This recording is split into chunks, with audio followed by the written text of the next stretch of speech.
Dr. Nonis had said to him, your wife is dying of acute environmental poisoning. She needs a safe place to live. And Alex says, well, where is that? He said, there isn't one.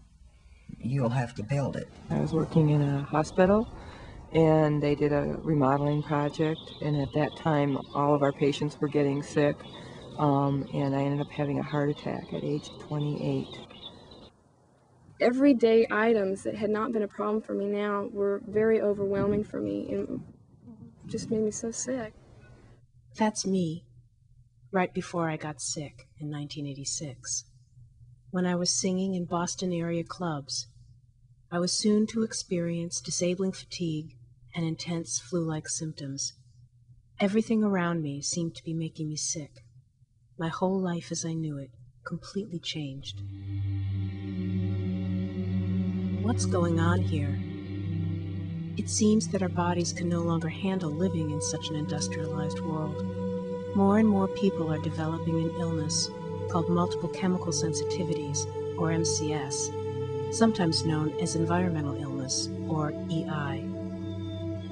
MCS is a chronic condition marked by heightened sensitivity to many common chemicals, like those found in perfumes, pesticides, car exhaust, building materials, even household cleaners. It's an isolating, terrifying, disorienting, totally confusing, often devastating illness. MCS controls where I live, what I eat, what I wear, who I sit next to, who I can hug.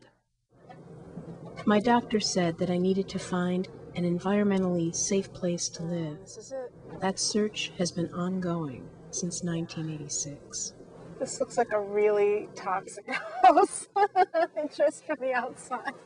It's so lovely, but the windows look like they were just done.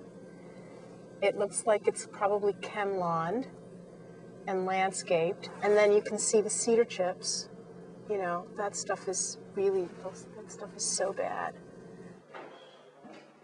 There are so many different conditions in standard housing that can make me sick, like new paint, gas heat, carpets, cigarette smoke.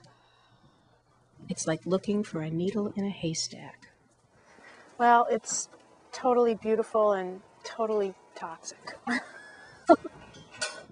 I wanted to meet others who were going through this nightmare too. How did they get sick? How were they coping with such an overwhelming and isolating condition? I had heard that there were many people with MCS who had moved to the Southwest to get better. Did it work? Is there even such a thing as safe housing? I decided to go and check it out for myself. I got help to transform my van into a temporary safe mini RV. I wanted to find out, was one area of the country really safer to live in than another? Did safer housing really help people with MCS to get well? So I went on the road to get answers, record what I found, and maybe, in the process, I would finally find my own safe haven.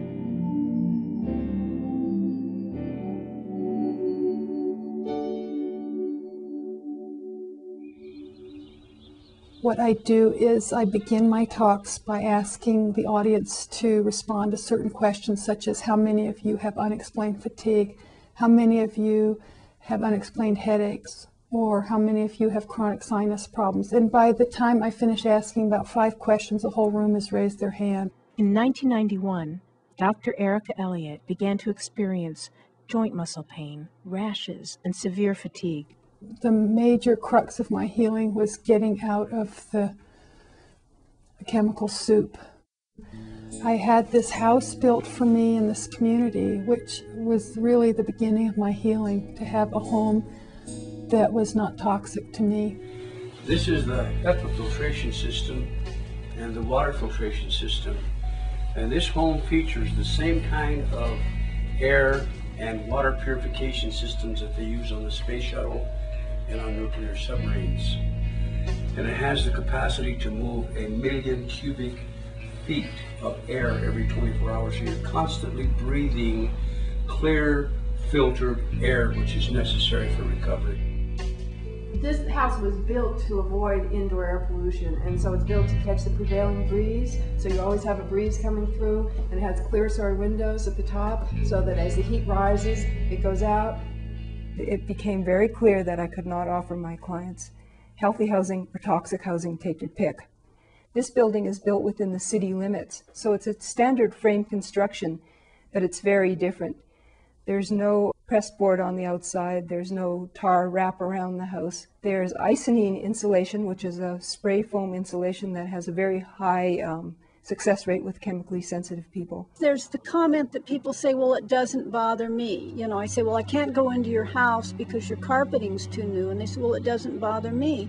Well, there was a time when new carpeting didn't bother me. There was a time when perfume and all those other things didn't bother me. And when you find out that they bother you, it's too late.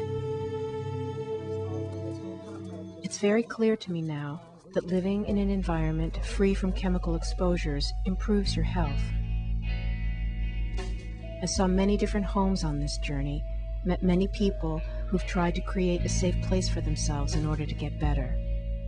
Some have been able to do this with success, some have not. For all, the task is a daunting one. And as for me, my apartment of 9 years is just making me too sick to stay. I can't find any accessible housing here in Boston where I've lived for 20 years. I don't want to leave here. I don't know where I'm going to end up. I'm just so homesick.